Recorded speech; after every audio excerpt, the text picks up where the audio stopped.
Qué maravilla. ¿Se escucha bien, sí? No. Si no fuera que lo conozco hace mucho, estaría muy nerviosa. Estaría muy nerviosa de tenerlo tan cerca, estaría muy nerviosa de no encontrar mis anteojos, por ejemplo. Estaría muy nerviosa de ver tanta gente. Una maravilla. Un verdadero placer, un agradecimiento a Editorial Planeta, a la biblioteca, al director de la biblioteca, Juan Sasturain, que está acá acompañándonos, a todos ustedes, los vi llegar temprano. Soy tan afortunada que estuve con Leonardo este lunes grabando un programa, haciendo una entrevista, con lo cual ahora vamos a conversar y vamos a conversar sobre algo que conocemos, él porque lo escribió, yo porque lo leí y lo trabajé mucho. Leonardo Padura es un escritor que ustedes conocen bien y por eso están acá. Es un escritor que en la Argentina es muy querido.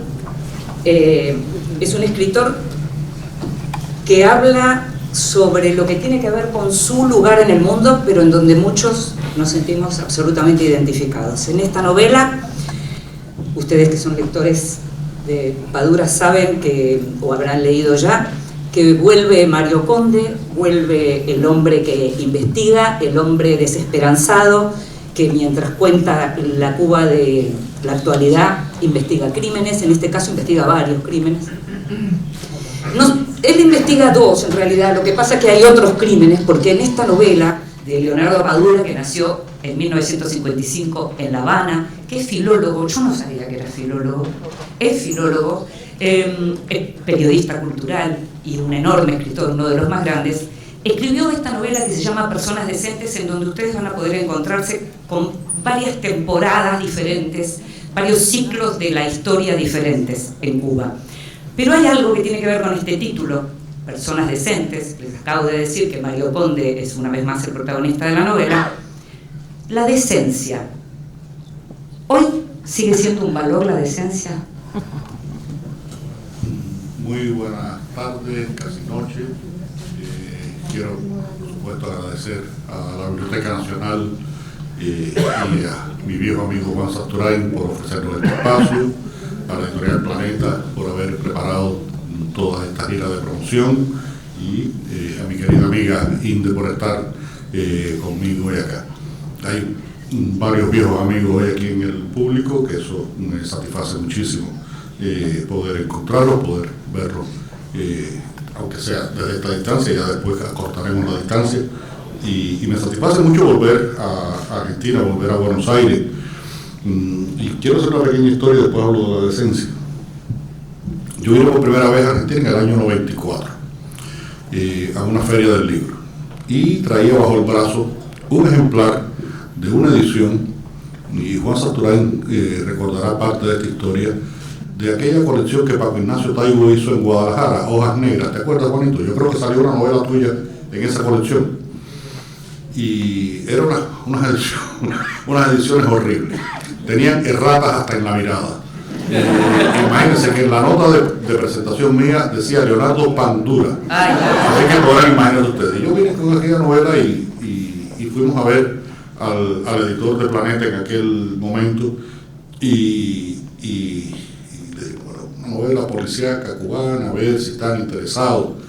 Y me dio una respuesta rotunda. No. Novelas policíacas cubanas, no. y me tuve que ir con mi música a otra parte. Y bueno, ya después volver a Buenos Aires y novelas policíacas cubanas, sí, es una satisfacción, es una satisfacción.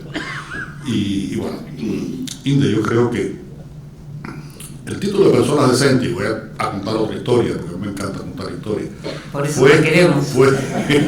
Fue el cuarto título que tuvo la novela. El cuarto título. Yo empecé a trabajar este proyecto, que pedí una beca para trabajar, para tener tiempo, con un título que era Huracanes Tropicales. Huracanes Tropicales, ¿por qué? Porque había dos momentos en que pasaban muchas cosas en Cuba, y como los huracanes tropicales que pasan, destruyen y se van y desaparecen y se extinguen.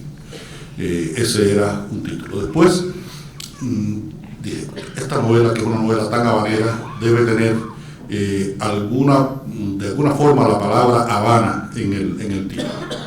Y un título que me gustaba era Delirio Habanero, porque es una novela de dos momentos bastante delirantes. Y vi que había una obra de teatro escrita en Cuba que se llamaba Delirio Habanero, y que había por varias partes del mundo restaurantes cubanos que se llamaban Delirio Habanero. Dije, bueno, ya me jodieron el Delirio Habanero. Y entonces me puse muy filosófico, y yo había inventado una obra musical que se toca en una parte de la novela que es Epifanía Habanera. Perdón, ahí sí. Porque el otro día, cuando grabamos la entrevista que se va a escuchar el lunes, le dije, escúchame, estuve queriendo musicalizar con Epifanía Habanera y no la encontré, es que la inventé, me dice. Inventé una obra de un músico cubano muy importante del nacionalismo musical cubano de finales del 19, que se llama Ignacio Cervantes. Inventé esa Epifanía Habanera. Y dije, bueno, en un sentido filosófico voy a poner Epifanía Habanera a la novela. Y cuando se la mandé a mi editor en Barcelona, me dijo, coño, Leonardo, Epifanía, en un título. Digo, bueno, Juan, me has desarmado, Juan hacer eso. Juan, me has desarmado, ahora tengo que pensar. Y pensé y dije, claro, esta novela se llama Personas Decentes. Y se llama Personas Decentes porque varias veces se habla de la decencia y hay varias personas decentes o personas que pretenden ser decentes en la novela. Y yo creo que sí, que sigue siendo, la decencia es un juicio ético, por encima de determinadas pertenencias políticas o religiosas o económicas.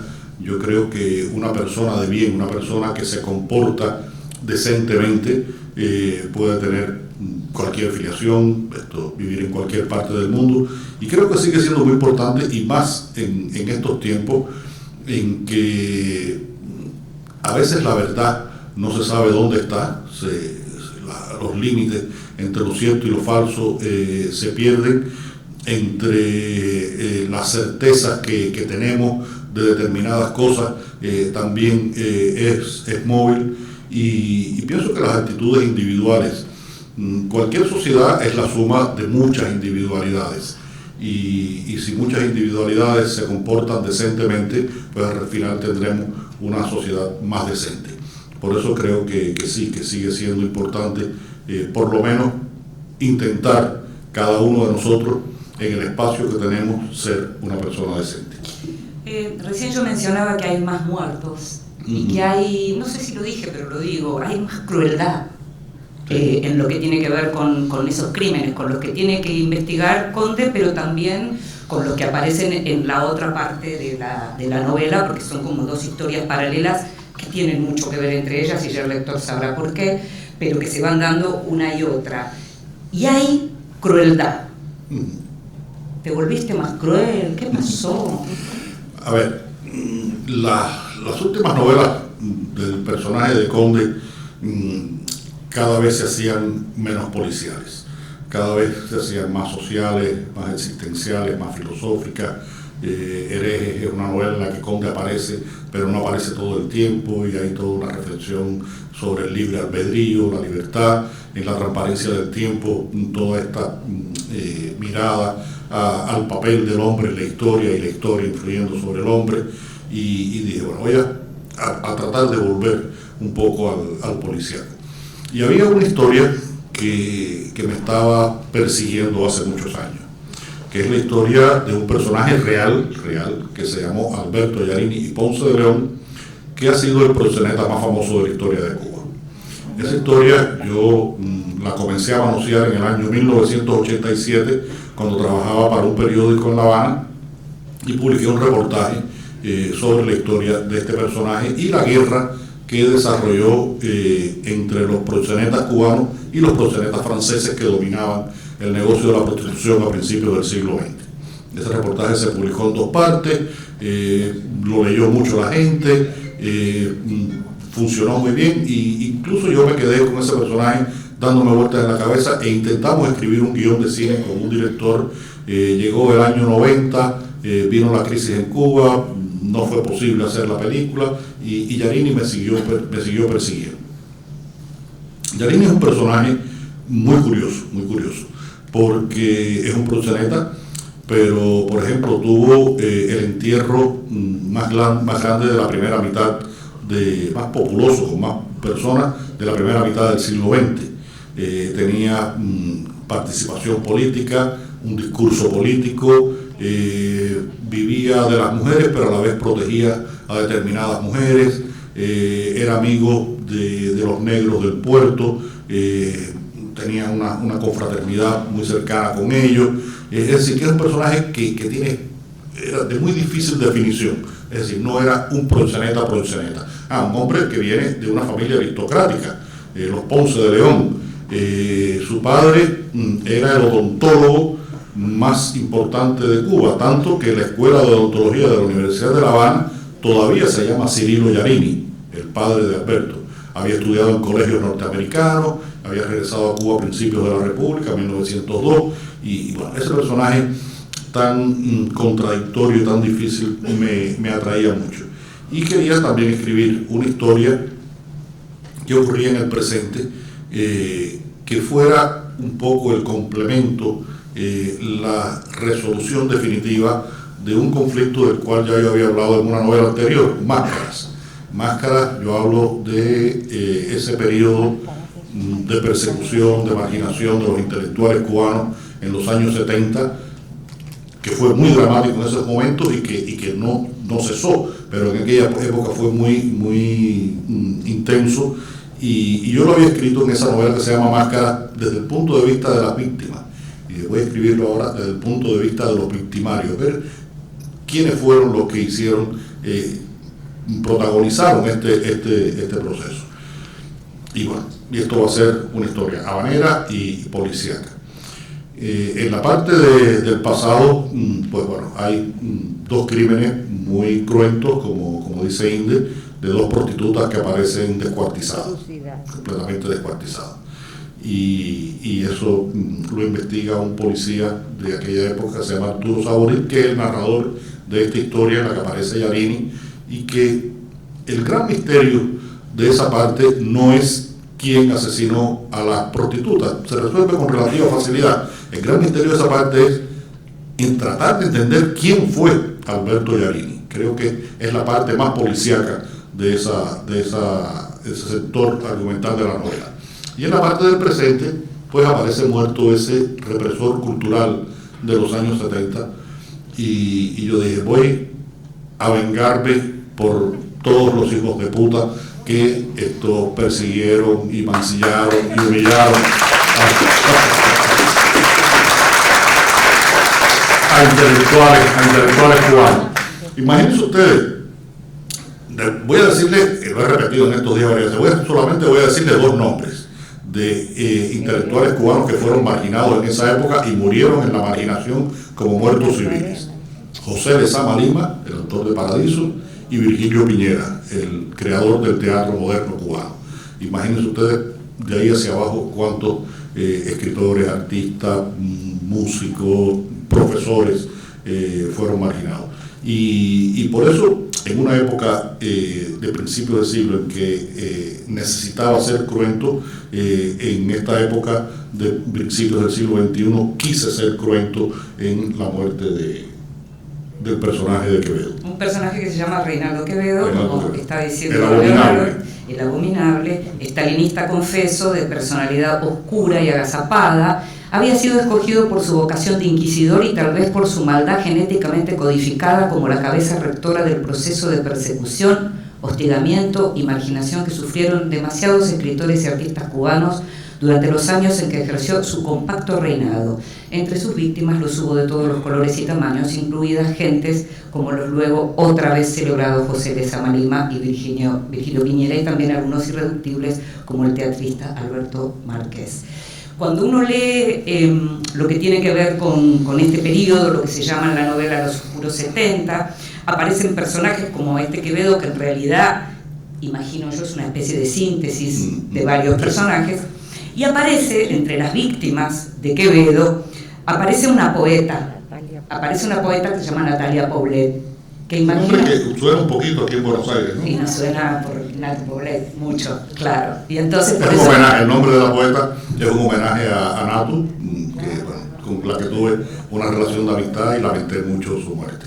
Por eso quería preguntarte, porque ese personaje es un personaje muy importante, porque además estudiaba historia, aparecen los historiadores, digamos, también muy complicados con los represores culturales de ese momento, y entonces justamente lo que te quería preguntar era cómo surge el personaje de Natalia Paulet. El proceso mío de escritura es bastante peculiar. Yo comienzo a escribir. Cuando escribo novelas, por ejemplo, la parte de la historia de Alberto Yarini, cómo se basa en la historia real de un personaje, y reproduzco bastante fielmente lo que se conoce de la biografía de Yarini, pues eso me crea una guía dramática en la cual me voy a mover. Yarini hizo esto otro, estuvo aquí, estuvo allá, tal pelea, en fin. Y eso me conduce. Pero la parte total de ficción, que son las historias del personaje de Conde, yo las voy escribiendo y voy dando paso a paso. Tengo la idea, comienzo a escribir, empiezan a moverse los personajes, hay un momento en que digo, bueno, aquí hace falta un muerto, pongo un muerto, empiezo a avanzar, empieza la investigación, hay un momento en que digo, hace falta un asesino, y decido cuál es el asesino de los personajes. Es decir, nunca tengo completa la historia, la voy creando en la medida en que la voy construyendo. Y hay un momento en que necesitaba una víctima importante de este proceso, y es una poeta intimista. Ser poeta intimista en Cuba era una acusación, que dije, bueno, voy a tratar de que esta poeta que fue marginada, que fue humillada, hay un momento en que se cuenta cómo determinadas personas, cuando es marginada, tiene que dejar la carrera que está estudiando, la mandan a trabajar a un sitio fuera de La Habana. Había un compañero de trabajo y la pusieron a limpiar los pisos, ¿no? Y entonces había un compañero de trabajo que, para humillarla más, cuando iba al baño se defecaba en el medio del baño para que ella tuviera que limpiar su mierda. Y entonces digo, para este personaje tiene que tener una dimensión adicional. Y hay un momento en la novela en que se ve, y es muy importante, una especie de diálogo de esta mujer con Ana Aimátova.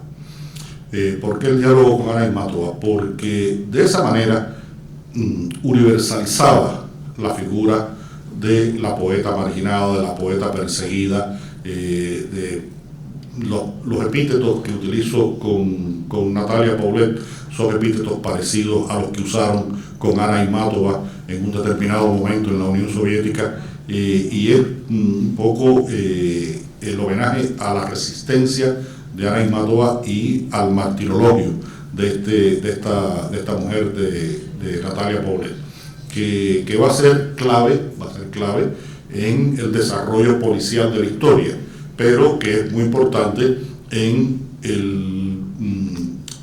la dimensión conceptual que tiene la historia. En la página 391 aparecen los primeros versos del epigrama de Mandelstam contra Stalin. Vivimos sin sentir el país a nuestros pies, nuestras palabras no se escuchan a 10 pasos.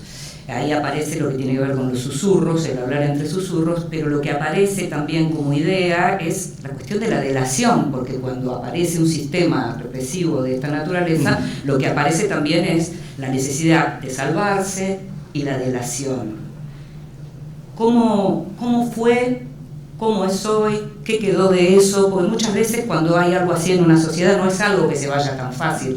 El otro día vos me decías, en los 70 fue horrible, en los 80 mejoró, en los 90 mejoró, o sea, como que fue mejorando, pero hay cosas que deben haber quedado, resentimientos, por ejemplo. Sí, sin duda. Hay otro personaje aquí que es también un personaje ficticio, un pintor que cuenta cómo le proponen ser perdonado y ser admitido si se convierte en delator, si se convierte en el chivato de sus compañeros pintores, artistas que conocía. Y ese hombre, este personaje con mucha dignidad, dice no, y se le acaba su vida como pintor, se le acaba su vida como pintor. Yo creo, Inde, que muchas veces este tipo de procesos a veces ni siquiera requiere la delación, porque hay un momento en que Conde dice en esta novela algo que se repite mucho en mis novelas anteriores. En El hombre que amaba a los perros, alguien en algún momento, y yo no anoté la cifra y no he hecho el conteo, que es muy fácil hacerlo en el ordenador, las veces que aparece la palabra miedo.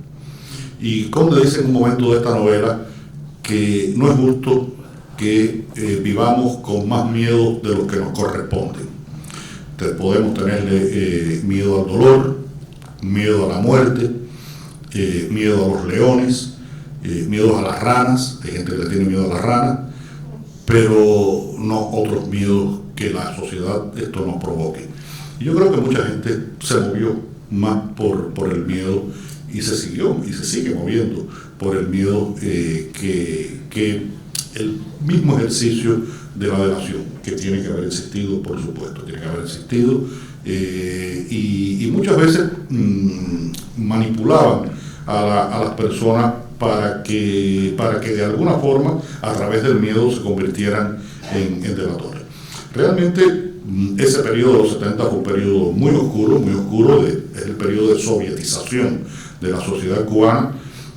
Por cierto, el principio visible de todo esto fue el famoso caso Padilla, el famoso caso del poeta Eberto Padilla. Y se acaba de estrenar en San Sebastián, en el Festival de Cine de San Sebastián, un documental sobre Eberto Padilla, en el que un director cubano consiguió, no ha dicho cómo, la filmación de las confesiones de Padilla, de la confesión de Padilla, que fue una confesión estilo juicios de Moscú. Esto es una autoacusación en la que además acusa a sus compañeros, los delata públicamente. A ti, Juan, acuérdate que hablábamos en aquel momento, esa no fue una actitud revolucionaria. Esto terrible. Y fue el principio de todo este proceso. Afortunadamente, hay un cambio ligero de política en los años 80 y mi generación se beneficia de eso. Mi generación empieza sobre todo a hacerse pública en los años 80. Y en los años 90 pasa algo que yo le contaba ahí del otro día, y es que se crea una distancia entre las instituciones y los creadores en Cuba. Distancia que se ha mantenido y que hemos aprovechado como un espacio de libertad, porque las instituciones dejan de dar respuesta a la posibilidad de concretar la obra de los escritores y de los artistas en general. No había papel en los 90, no había película para hacer cine, no había tela para hacer escenografía de teatro, ni lienzo para los pintores, y eso creó un espacio de libertad. Y se ha mantenido y ya ha crecido afortunadamente. Yo recuerdo, por ejemplo, ese primer librito con el que yo vine a Argentina, lo publiqué en el año 91, y un señor argentino que vivía en Cuba y que tenía un cargo burocrático oficial, yo era como una especie de representante de facto de todos los escritores cubanos. Y yo le dije, mira, acabo de publicar este libro en México y me habían pagado $800. Paco había conseguido $800. Creo que incluso a muchos de los otros autores no les pagó, pero a mí sí me pagó porque sabía que yo con esos $800 en Cuba iba a vivir un año. Y me dijo este señor, me dijo, tú sabes que no puedes hacer eso, ¿no? Por esta vez te vamos a perdonar, pero no lo hagas más. Terrible, ¿no? Es muy difícil tratar de decir de qué trata la novela y por eso es importantísimo que la lean, porque como se dan cuenta estamos hablando y mencionando montones de cosas que aparecen concretamente en la novela, en estas historias que tienen que ver con 2 tiempos o con 3, porque el presente es el año 2016. En ese presente es donde se hace presente los resabios de esos 70, y después está en paralelo esta historia de Giannini que mencionaba recién Leonardo. En ese año 2016, desde el año 2014, que en Cuba se sabía que se iniciaba un nuevo vínculo con los Estados Unidos. En el año 2016, ya faltaba poco para que terminara su gobierno, Barack Obama visita La Habana, visita también los Rolling Stones, que ahí te quiero preguntar, vos tampoco, igual que Conde, ¿no fuiste a ver los Stones? Yo no fui. Yo soy fundamentalista en mis fobias. Entonces, en mis amores los puedo cambiar, pero las fobias no. Pero no fuiste porque sos fan de los Beatles o también. No, a ver, el que es de Boca no puede ser de River, ¿no? Esto me parece a mí. Y el que es de los Beatles le cuesta trabajo ser. No, realmente. Lo que dice Conde, toda la historia que cuenta Conde con respecto a la relación con esa música de esos años, es mi historia de la relación con la música y con las figuras de la música de esos años. Esta novela empieza con el disco Los Beatles.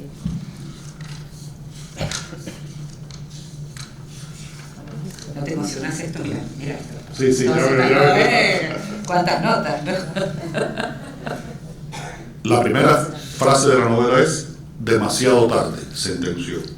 Es que Conde empieza aquí a hablar de si va o no va con sus amigos a ver el concierto de los Rolling.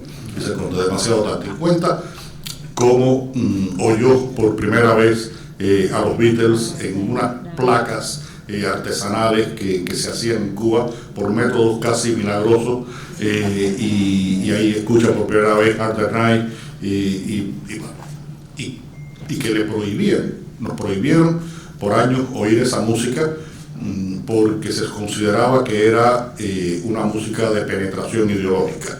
Escuchar el rock era una penetración ideológica.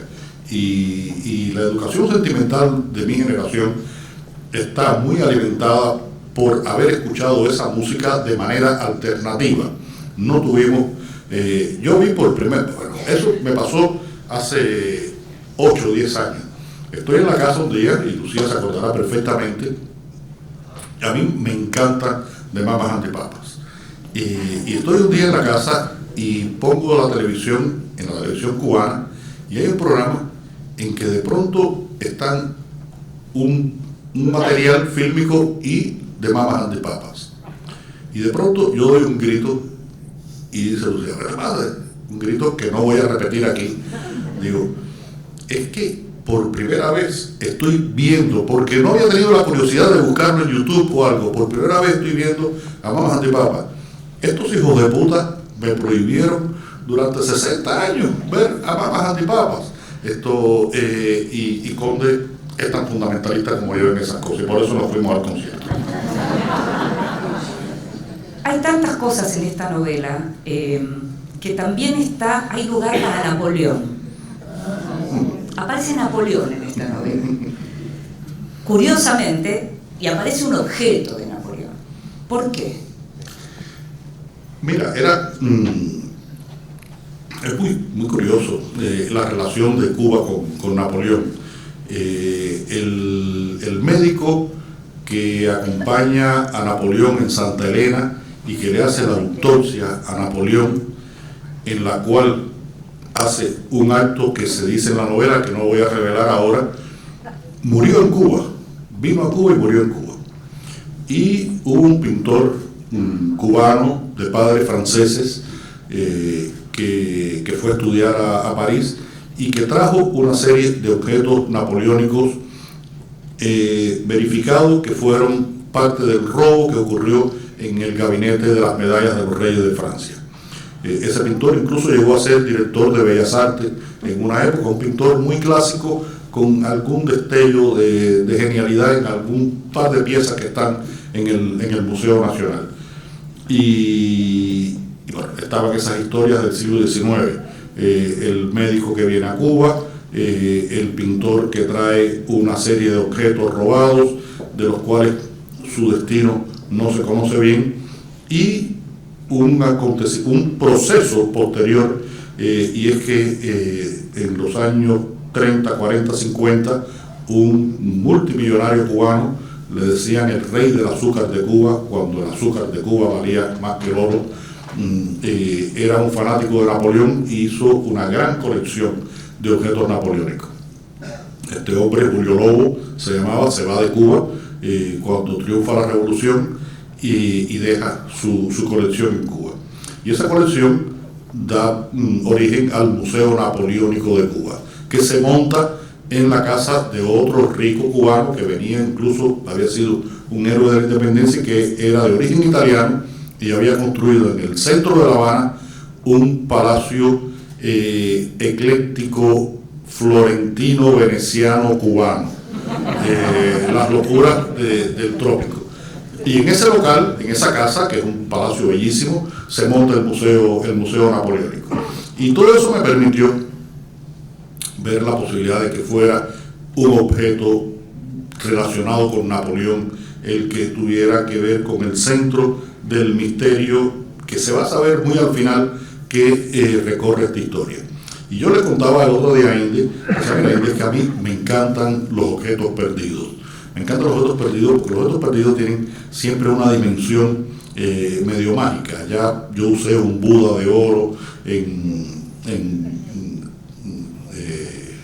el paisaje de otoño, una Virgen negra en la transparencia del tiempo, y aquí este objeto napoleónico, que no voy a decir todavía qué cosa es, y Inde me decía algo que es absolutamente claro, que estamos jugando siempre con el halcón maltés. Es siempre un juego de los escritores policíacos que nos encanta citarnos unos a otros. Y creo que uno de los maestros de esa cita llegó al punto tan desbordado que escogió a un personaje de novelas policíacas para convertirlo en su personaje, que fue, y quiero rendirle homenaje aquí, a Osvaldo Soriano con Triste, Solitario y Final. Claro, exactamente. Algo que me gusta de la novela, me gustan muchas cosas de esta novela, tiene muchos ángulos realmente para entrar en los distintos periodos históricos todo el tiempo. La verdad que si uno se dedicara, por ejemplo, a hacer un grupo de estudios sobre esta novela, tenés un montón de aristas y entradas. Pero algo que me gusta también, y es que como aparecen cuestiones como, por ejemplo, la prostitución de hombres y de mujeres, tanto a principios del siglo XX como ahora, aparece algo con el lenguaje en un momento en donde los escritores, como la mayoría de la gente, nos estamos cuidando mucho con el lenguaje. Y hay un momento en una página, en la 233, en donde hay una ironía, porque aparece la palabra negros y dice afroamericanos, conde. ¿Cómo te llevas con lo políticamente correcto en la lengua? ¿Cómo te llevas con la lengua? Me llevo muy mal con lo políticamente correcto. Por ejemplo, esto lo hablamos mucho con Lucía. Como saben, por ejemplo, no sé hasta qué punto aquí en Argentina, en España, esto hay que decir todas y todos, niñas y niños, porque hay que buscar la igualdad de la mujer en el lenguaje. Pero una mujer en España gana menos dinero que un hombre por el mismo trabajo. Y yo creo que la igualdad importante sería que fueran reconocidas, si son dos personas que hacen el mismo trabajo, fueran reconocidas económicamente iguales. Y el lenguaje, la lengua, ha tenido la riqueza y ha tenido la tradición que hay que respetarla, porque además existe algo que se llama la gramática, y muchas veces se viola la gramática para ser políticamente correcto. Yo en mi vida cotidiana soy muy políticamente incorrecto en mi lenguaje, y Lucía me dice, un día te vas a buscar un problema. Pero imagínense, se está comentando de que las ediciones de Tom Sawyer, de Mark Twain, la palabra nigger desaparezca y se le diga afroamericano. Eso parece muy bonito, pero eso es terriblemente peligroso, porque están no solamente alterando la literatura, están borrando la historia, porque es que en el siglo XIX a los negros americanos se les decía Afro-American, cuando es mentira. Cuando se los quemaba en un Ku Klux Klan, en fin, todo lo que todos sabemos.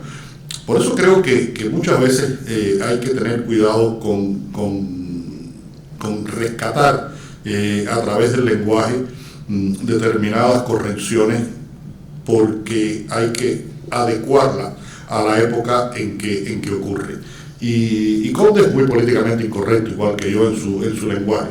Y en Cuba, decirle afrocubano a un negro cubano, mira, me parece que sería ya el colmo de esto, porque además le pasó a Cavani, que le dijo negrito a un amigo suyo, Inde, que es blanquita, rubiecita, medio rusa, la gente, coño, mi negra, o mi china, y está en la tradición de la cultura, y yo creo que si alteramos la cultura hasta el punto de que lo políticamente correcto no las cambie, vamos al desastre.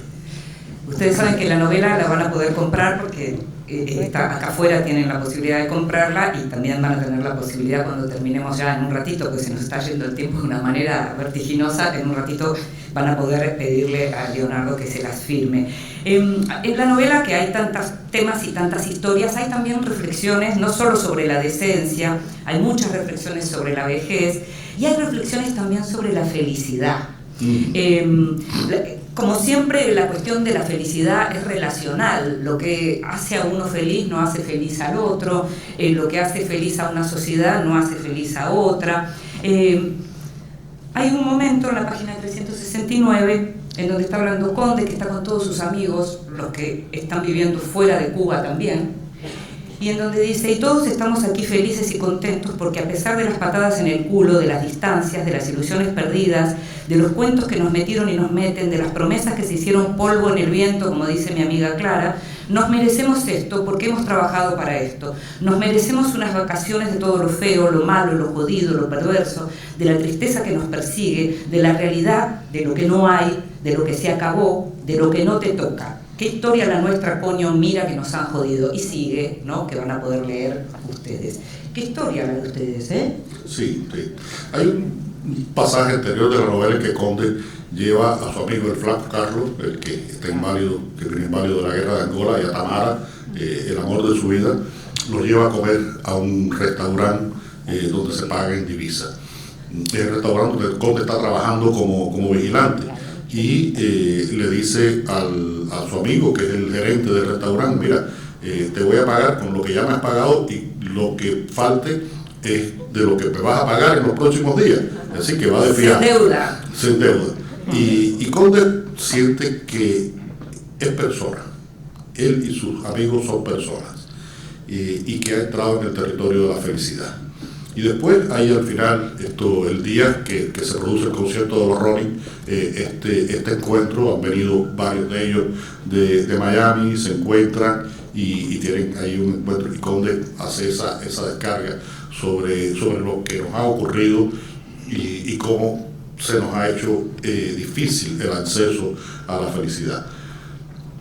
Conde es un personaje muy generacional. Es un representante de mi generación, porque yo también soy un escritor muy generacional. Si recuerdan los que han leído mi novela anterior, como Polvo en el Viento, es una novela de la diáspora, de mi generación sobre todo. La novela de mi vida, con los escritores que escriben finales del siglo XX, ese grupo que se llama Los Socarrones, es una novela muy generacional. Conde es muy generacional. Y de alguna forma es como un diagnóstico de qué le ha pasado a mi generación, una generación muy peculiar, porque creo, y lo digo sin ninguna vergüenza, creo que es la mejor generación que ha tenido mi país. Es una generación que es la primera generación que tiene acceso a la universidad, es una generación universitaria. Todos nuestros amigos son arquitectos, geólogos, médicos, veterinarios, odontólogos, en fin, cibernéticos, diseñadores, y fue una generación que participó y trabajó cuando se le pidió que participara y trabajara. Yo cuando tenía 15 años estaba en el año 1970 en un campo de caña, en el año 71, en un campo de caña, y tenía la mano en carne viva de trabajar con el machete, es un trabajo durísimo.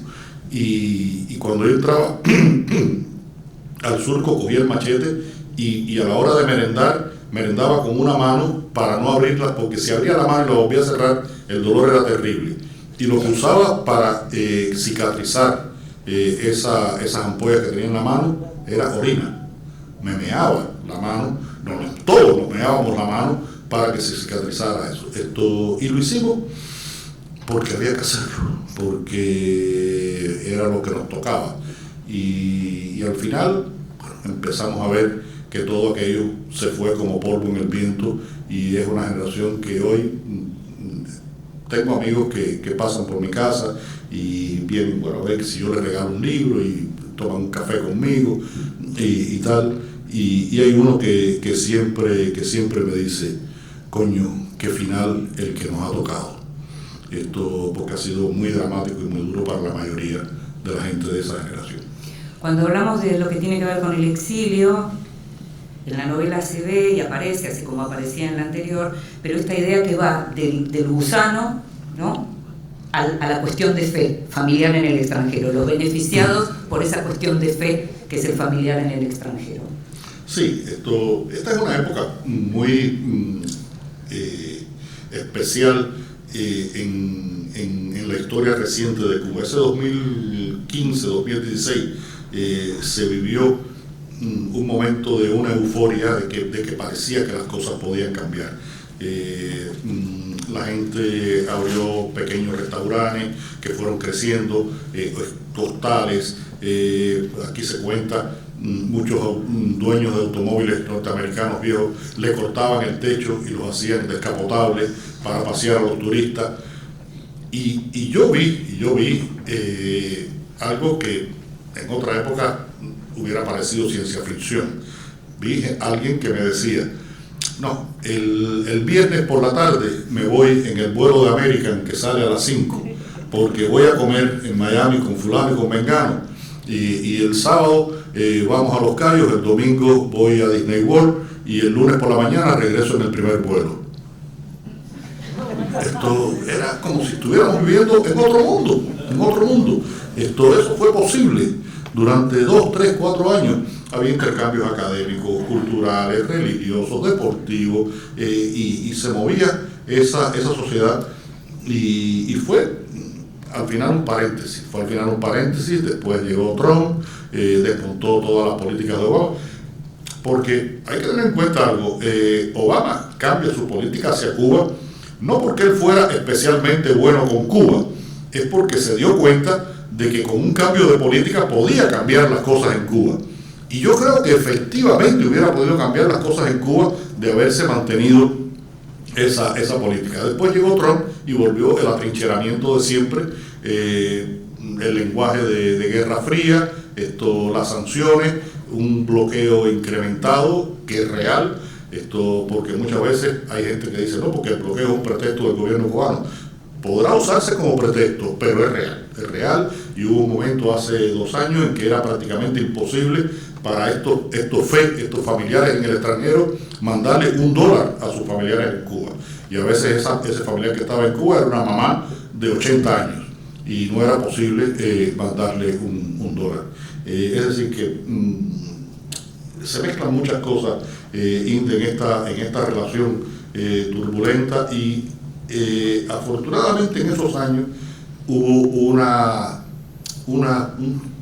un aire de conciliación entre las dos orillas de Cuba que fue muy beneficioso. Después Trump alimentó el aire de discordia, y últimamente hay una polarización muy fuerte. Yo siempre digo ¿no cambió con la salida de Trump del gobierno? No, apenas ha cambiado. Mira, hay cosas que funcionan bien, y cuando tú las echas a perder, hacerlas volver a funcionar bien cuesta mucho trabajo, y este ha sido un caso. Y yo siempre digo que el futuro de Cuba necesariamente va a tener que pasar por una conciliación entre los cubanos. Yo no sé si lograremos eso en algún momento, a veces soy muy escéptico, pero ojalá eso fuera posible, ojalá fuera posible. Estábamos hablando de lo que tiene que ver con la cuestión relacional de la felicidad, lo hablábamos también en relación a la decencia, ¿no? A estos universales, ¿no? Estos conceptos como universales. Y en la novela también uno puede pensar que hay matices que nos hacen reflexionar acerca de ¿todos podemos ser criminales? Sí, hay un momento en que hay un personaje que tengo que tener cuidado porque no quiero no revelar aquí información clasificada. Sí, la vida y el destino de la persona es muy complejo y nada está escrito. Por eso creo que a veces uno, y por eso hablaba de la decencia al principio y creo que viene bien para hablar de esto. Hay circunstancias que llevan a personas decentes a cometer actos indecentes, que pueden ser incluso actos criminales o actos ilegales. Y eso ocurre en esta novela con un personaje que es fundamental, del cual no vamos a hablar más. Hasta ahí. No puedo no preguntarte esto porque siempre me interesa saber cuestiones en términos de procedimiento de la novela. Vos señalabas que para escribir sobre Yarini tenías la historia, sabías cómo había vivido, sabías cómo había muerto, podías en todo caso novelar sobre esos hechos reales. Después tenés tus propias creaciones, pero tenés las dos historias. Entonces yo me pregunto, ¿escribís una primero, escribís la otra, vas escribiendo una y al mismo tiempo la otra, las dejás? Depende de la novela. Pero generalmente escribo una historia y después escribo otra. O llego en una historia hasta un punto y después empiezo la otra y la avanzo hasta un punto, pero por lo general trato de completar la historia. Eso fue muy complejo, por ejemplo, en una novela como El hombre que amaba a los perros, porque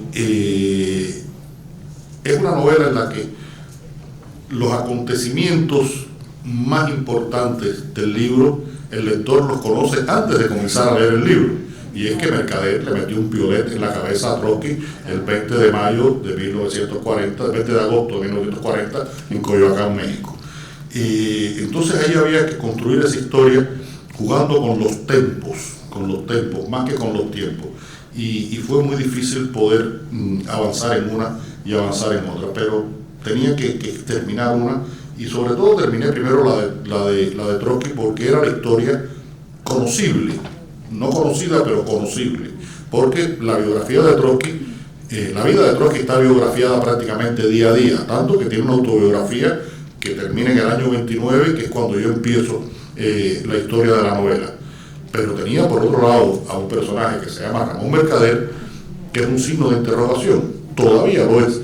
El Ramón Mercader que yo construyo es un Ramón Mercader posible, porque recuerden que ese hombre se llamó Ramón Mercader, pero también se llamó Jacques Monard, también se llamó Frank Jackson, también se llamó Ramón Pavlovich, y tuvo biografías distintas con cada uno de esos nombres. ¿Dónde está el verdadero Ramón Mercader? Es prácticamente imposible saberlo todavía hoy. Y eso me obligó a una escritura distinta. En este caso, yo la historia de Yarini la sabía más o menos qué iba a ocurrir, y lo que tenía era que, agregar la parte policial. Pero creo que cada novela te exige su ritmo, te exige su forma de escritura, y no puedes esquematizar un método, no puedes esquematizar un método, porque hay veces que te funciona y hay veces que no te funciona. Lo que yo sí sé que me funciona es realizar la investigación previa de las partes históricas, y entonces lo que hago son cronologías. En este caso fue muy fácil porque ocurría todo en 2 años, un poquitico de antecedentes, un poquitico de sucesos posteriores, pero un proceso de cronología muy básico. pero imagínense que en El hombre que amaba a los perros yo arranco con el nacimiento de Trotsky y termino con la desaparición de la Unión Soviética. Es una cronología de 650 páginas, la que hice para poder escribir la novela.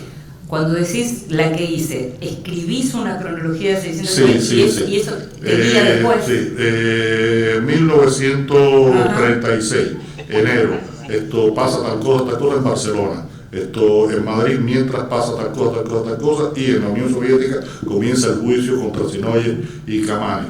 Ese juicio terminó porque si no, me pierdo en un mar de pero por eso, pero mientras lo vas haciendo, vas marcando diciendo, esto es lo que voy a usar. Lo voy escribiendo, Sí. lo saco de la bibliografía y lo voy escribiendo. Ok. ¿Y esa señora que está ahí es la primera que lee siempre tus novelas, Lucía? Sí, y es la que más recio me lleva. Yo digo que, pienso como Hemingway, que el escritor debe tener un detector innato de mierda. Eso lo dijo Hemingway en la entrevista clásica esta que publicó George Plimpton en el Paris Review en el año 54, 55, no recuerdo la fecha exacta de la publicación. Y decía que es el que te advierte de que lo que estás escribiendo es una mierda. Yo trato de tener mi detector innato de mierda bien aceitado, pero tengo la confianza de que tengo a Lucía como el detector innato de mierda infalible.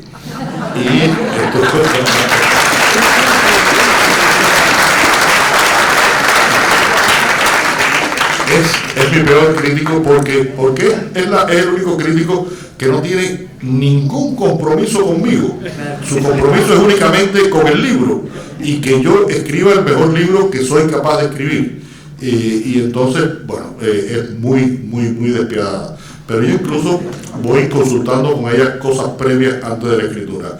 Yo recuerdo, por ejemplo, que estuvimos semanas, cuando terminé Paisaje de Otoño, que decido escribir a Dios Hemingway con Conde fuera de la policía, estuvimos semanas decidiendo de qué iba a oír Conde. Porque Conde es un inútil. No sabe hacer nada. Empezó una carrera de psicología que no terminó, trabajó 10 años de policía. ¿Qué coño va a hacer ese tipo? Y entonces empezamos a buscar, y si trabaja, se hace carpintero, no, es muy torpe para ser carpintero, mecánico, no, tampoco. Y entonces encontramos como posibilidad de que comprara y vendiera libros de segunda mano, que fue un negocio que prosperó en Cuba en los 90. Y ahora lo tengo de guardia de seguridad en la Dulce Vida, el bar-restaurante de su amigo Yoyo el Palomo. Pero bueno, que en resumen, que realmente la ayuda de Lucía en vigilarme, además, sobre todo vigila mis excesos, que son muy peligrosos, porque yo decía que yo soy políticamente incorrecto. Ustedes no se imaginan lo políticamente incorrecta que son las primeras versiones de mis libros, que ahí Lucía interviene. ¿Lees en voz alta lo que escribís? No, pero lo leo con la respiración. Me gusta mucho sentir el ritmo de la lectura, pero el lector, todos los lectores leen en voz, no, para sí, nadie lee en voz alta un texto mientras va leyendo una novela. Y entonces lo que busco es la respiración que me da el ritmo, y me gusta mucho terminar los párrafos con inflexiones ascendentes. Y yo hablaba con Abilio Esteves, el escritor cubano, y le decía: Abilio, tú y yo nunca vamos a escribir igual, porque tú siempre terminas con inflexiones descendentes y yo siempre termino con inflexiones, porque me gusta mucho que el párrafo, para que el otro párrafo caiga en un sentido natural, ¿no? Sube y baja al otro párrafo. ¿Sos lector de poesía? Muy mal lector de poesía. Soy muy lector de narrativa, aprendo mucho leyendo, y hay libros que me enseñan cosas. Por ejemplo, un libro que a ti sé que te encanta, porque es uno de los grandes libros de la literatura del siglo XX, que lo marcan a uno, Vida y Destino, de Grossman. agradezco infinitamente haberlo leído después que escribí El hombre que amaba los Porque perros. por ahí si no lo hubiera... Porque si no hubiera podido escribir El hombre que amaba los perros, si me llevo a leer Vida y Destino de Grossman. Claro, Y me gusta mucho esa literatura que te dice cosas, que te pone, esto lo he citado muchas veces, cuando Flaubert publica Madame Bovary en Francia le caen a palos, porque estaba escribiendo sobre una mujer indecente, estaba escribiendo sobre una adúltera, y eso daba mal ejemplo. Y Sainte-Beuve, el crítico francés más notable, lo muere. Y Flaubert, para defenderse, en un momento en una carta dice: yo solo quería llegar al alma de las cosas, y me encanta la literatura que llega al alma de las cosas. Tenemos que ir terminando y seguramente nos vamos a quedar todos con un montón de preguntas y con ganas de saber más. Los lectores van a poder tener tu novela y van a poder tener tu firma, pero pensaba de nuevo en lo que te mencionaba antes en relación a la vejez. Aparecen muchas reflexiones sobre la vejez y hablábamos el otro día acerca de la vejez y lo que uno hace. Es decir, vos hablabas del detector de mierda recién de Hemingway, y uno tiene que saber en qué momento decir basta. Sí, y es muy difícil, conozco un solo ejemplo así reciente de alguien que dijo basta y lo hizo público, que fue Philip Roth. Philip Roth dijo: esto ya, dije todo lo que tenía que decir. Némesis fue la última novela.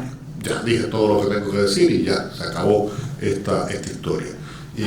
Porque los escritores también envejecen y es muy peligroso, y todos aquí, yo no voy a mencionar nombres, todos aquí hemos leído obras recientes de grandes escritores que no tienen nada que ver con las obras anteriores de esos grandes escritores. Y es que la vejez es un proceso inevitable. Y Conde reflexiona mucho sobre la vejez porque hay algo que es completamente cierto cuantitativamente.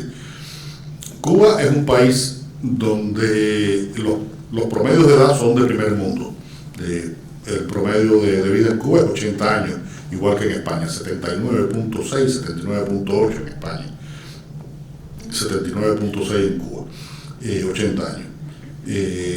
Conde, en esta novela, en la anterior, cumple 60 y saca la cuenta, dice: bueno, si llego a 80 he cumplido con el promedio, pero yo con lo que he bebido, con lo que he fumado, con lo mal que he comido, con todos los desastres que he hecho, difícilmente llegue a 80, pero bueno, en cualquier caso, si llego a promedio, me queda una cuarta parte de mi vida. Y es una reflexión que yo tampoco puedo dejar de hacer. Yo, en el avión viniendo hacia acá, hacia Buenos Aires, cumplí 67 años. Y a veces digo: coño, ¿dónde se metieron esos 67 años? Y han pasado, afortunadamente, ha sido un trabajo que deja algo, y eso es muy satisfactorio para uno como persona, pero también da mucho miedo con respecto al futuro, a la capacidad que uno tenga. Yo he tratado, Inde, y eso tú lo sabes, y mis lectores asiduos lo saben, de que cada libro que escribo sea un reto, sea un libro que de alguna manera me rete con respecto al libro anterior. Y por eso entre un libro y otro pasa un tiempo que yo lo publique. Este salió muy pegado a Como polvo en el viento por la pandemia, porque hubo un momento en que terminé todo el trabajo de Como polvo en el viento, toda la promoción que se hizo digital, y por la mañana un día en mi casa dije: bueno, si no me pongo a escribir ahora me voy a volver loco. Porque no vas a volver loca, Lucía. Voy a volver loca, Lucía. Y sí, Lucía mira cómo se ríe, porque ella sabe que es verdad. Si yo por la mañana no tengo trabajo, eso soy insoportable. Y por eso salió relativamente más cerca una de la otra. Porque busco con mucho cuidado de qué voy a escribir, cómo voy a escribir, y siempre haciéndome una pregunta: ¿para qué voy a escribir una novela? Creo que esa intención no puede faltar y es importante. Y yo quería escribir esta novela para hablar de esos represores culturales y lo que provocaron en la vida de muchas personas en Cuba durante mucho tiempo. No se nota todavía que estás llegando a ese momento de decir basta, no tengo más para escribir, quiero decir. Es decir, como lectora tuya, como los que están acá, esta es una novela que muestra todavía que estás en absoluto dominio de toda la situación que tiene que ver con la narrativa, y te lo agradecemos mucho. Muchas gracias por estar acá, muchas gracias por estar